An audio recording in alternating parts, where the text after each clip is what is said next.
सूरज पहाड़ियों के पीछे ढल रहा था और शहर के कोने में बने एक छोटे से अनाथालय की गलियों में लंबी परछाइयां बिछ गई थीं। यहां रहने वाले 37 बच्चों में से एक था, 12 साल का शांत, संकोची और समझदार लड़का ईथन को अपने माता पिता के बारे में कुछ याद नहीं था। उसे एक फटे हुए नीले कंबल में लपेटकर अनाथालय के दरवाजे पर छोड़ दिया गया था, बिना किसी चिट्ठी के, बिना किसी नाम के, सिर्फ एक क्रॉस के लॉकेट के साथ। यही लॉकेट उसका अकेला सहारा था, उसकी पहचान और उसका अतीत। ईथन ज्यादा बोलता नहीं था, लेकिन उसकी आंखें बहुत कुछ कहती थीं।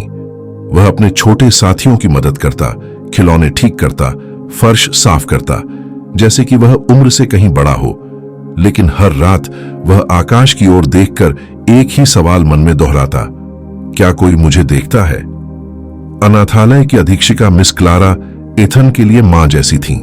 वह एक आस्तिक औरत थीं और रोज शाम बच्चों को बाइबल की कहानियां सुनाती। ईथन ध्यान से सुनता, पर सवाल नहीं पूछता। एक रात जब उन्होंने यीशु द्वारा तूफान शांत करने की कहानी सुनाई, तो ईथन धीमे स्वर में बोला, यीशु मुझ जैसे किसी के लिए क्यों परवाह करेगा? मिस क्लारा मुस्कुराई, झुककर उसकी आंखों में देखा और कहा, बेटा, क्योंकि वो तुझे नाम से जानता है, भले ही तू खुद न जानता हो। तू भले ही खुद को भूल गया हो, पर परमेश्वर ने तुझे कभी नहीं छोड़ा। ईथन ने कुछ नहीं कहा, पर उस रात उसने अपने लॉकेट को कसकर पकड़ा। सर्दी की एक रात अनहोनी घट गई। रसोई में लगी एक तार ने चिंगारी पकड़ ली और कुछ ही पलों में आग फैल गई। बच्चे चीखते हुए बाहर भागे, कर्मचारी उन्हें सुरक्षित निकालने लगे। ईथन उस समय स्टोर रूम में था और जैसे ही आग फैली, वह गलियों में फंस गया। धुआं चारों ओर भर गया, सांस घुट रही थी। कोई है? कोई मेरी मदद करो, ईथन ने पुकारा, पर जवाब नहीं मिला। उसी क्षण उसे क्लारा की बात याद आई। यीशु तुझे देखता है। कांपते हाथों से उसने अपने लॉकेट को पकड़ा और धीरे से बोला, यीशु, अगर तू सच्चा है तो प्लीज मुझे बचाए, मुझे मरना नहीं है। तभी कुछ हुआ, जैसे भीतर से कोई शांति की लहर बह गई हो। वह कोई आवाज नहीं थी, पर एक एहसास था, अदृश्य पर गहरा। उसके पैर खुद ब खुद मुड़े, 3 कदम बाईं ओर चला और उसे एक खुला दरवाजा मिला जो बगीचे की ओर जाता था। वह दौड़ता हुआ बाहर आया, तभी फायर ब्रिगेड भी पहुंची। सौभाग्य से कोई हताहत नहीं हुआ। बाहर कंबल में लिपटे ईथन को क्लारा ने भींच लिया और रोते हुए बोली, मैंने तेरे लिए प्रार्थना की थी। ईथन ने उत्तर दिया, शायद किसी और ने भी सुनी। कुछ महीने बीते, अनाथालय का पुनर्निर्माण हो गया। बच्चे हंसने लगे, लेकिन ईथन अब बदल चुका था। वह अब केवल कहानियां नहीं सुनता था, अब वह विश्वास करता था। उसने उस अदृश्य हाथ को महसूस किया था जिसने उसे आग से बाहर निकाला। एक रविवार चर्च सेवा के बाद मिस क्लारा एक लिफाफा लेकर ईथन के पास आई। यह पत्र कल आया, लगता है यह तुझसे जुड़ा है। ईथन ने वह चिट्ठी खोली। प्रिय, उस बालक के नाम जो क्रॉस का लॉकेट पहनता है, मुझे तेरा नाम नहीं पता, पर अगर तू यह पढ़ रहा है तो तू जिंदा है और बड़ा हो गया है। मैं वो हूं जिसने तुझे अनाथालय में छोड़ा था। मैं तब में असहाय थी, लेकिन तुझे अपने साथ क्रॉस का लॉकेट इसलिए पहनाकर छोड़ा था क्योंकि यही मेरी आखिरी उम्मीद थी।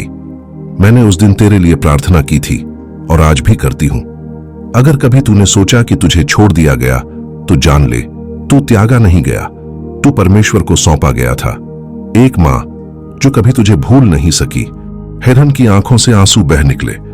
वह रोया, पर दुख में नहीं, बल्कि उस सच्चाई के कारण कि उसका जीवन कभी अकेला नहीं था। कोई उसे तब भी प्रेम करता था जब वह खुद को भूल चुका था। उस पत्र ने ईथन की दिशा बदल दी। वह और गहराई से प्रार्थना करने लगा, बाइबल पढ़ने लगा और एक वचन उसका मार्गदर्शक बन गया, जब मेरे माता पिता मुझे छोड़ दें, तब भी यहोवा मुझे संभालेगा। कुछ वर्षों बाद ईथन ने सोशल वर्क और थियोलॉजी में पढ़ाई की और फिर लौटा, उसी अनाथालय में, पर इस बार निर्देशक बनकर। क्लारा ने रिटायर होते हुए उसे चाबी सौंपी और कहा, मैं जानती थी परमेश्वर की योजना तेरे लिए बड़ी है।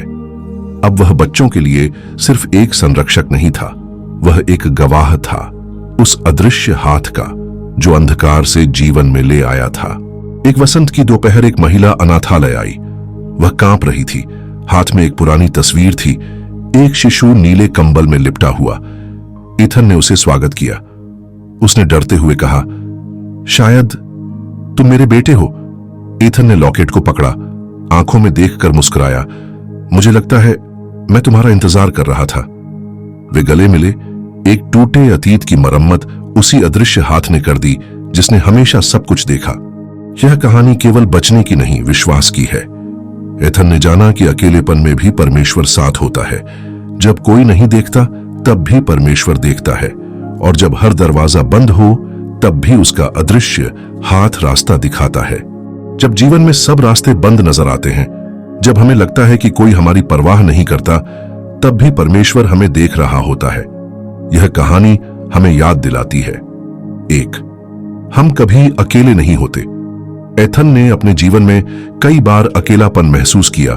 मां बाप का साथ नहीं, कोई पहचान नहीं और आग जैसी विपत्ति, लेकिन हर कठिन समय में परमेश्वर का अदृश्य हाथ उसे संभालता रहा।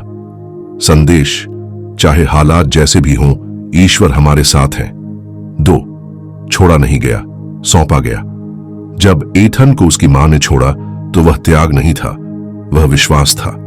मां ने उसे परमेश्वर के हाथों सौंपा था, और उस सौंपे जाने का फल यह हुआ कि एथन बड़ा होकर दूसरों की आशा बन गया। संदेश, जो दर्द हमें तोड़ता है वही ईश्वर की योजना का हिस्सा होता है। 3, परमेश्वर प्रार्थना सुनता है। एथन की एक मासूम सी पुकार, अगर तू सच्चा है तो बचा ले, स्वर्ग ने सुना। उसे सही रास्ता उसी क्षण मिला जब उसकी सांसें टूटने के कगार पर थीं। संदेश, एक सच्चे दिल से की गई प्रार्थना कभी व्यर्थ नहीं जाती। 4, परमेश्वर हमारी पहचान जानते हैं। एथन को अपना नाम तक नहीं पता था, लेकिन परमेश्वर उसे नाम से जानता था। उसका भविष्य पहले से तय था। बाइबल कहती है, गर्भ में रचने से पहले ही मैंने तुझ पर चित्त लगाया है। यिर्मयाह 1 अध्याय उसका 5वीं आयत। 5, छोटे, टालना और देर लगाना योजना का हिस्सा है। कभी कभी परमेश्वर हमें तुरंत जवाब नहीं देते, क्योंकि वे हमें एक बड़ी योजना में तैयार कर रहे होते हैं। एथन के जीवन में सारी देरी एक उद्देश्य के लिए थी, ताकि वह दूसरों के लिए उम्मीद की किरण बन सके। संदेश, विलंब हार नहीं, निर्माण है। इस कहानी से प्रेरणादायक बोध, जिन्हें दुनिया त्याग देती है उन्हें परमेश्वर अपनाता है, और जिनका कोई नहीं होता उन्हें वह खुद बना देता है किसी का। इसलिए कभी हार नहीं मानना है। जिंदगी में एक संघर्ष है, लड़ाई है, मुश्किलें हैं, लेकिन हमें याद रखना है हर परिस्थिति में परमेश्वर हमारे साथ है। परमेश्वर आप सबको आशीष दे।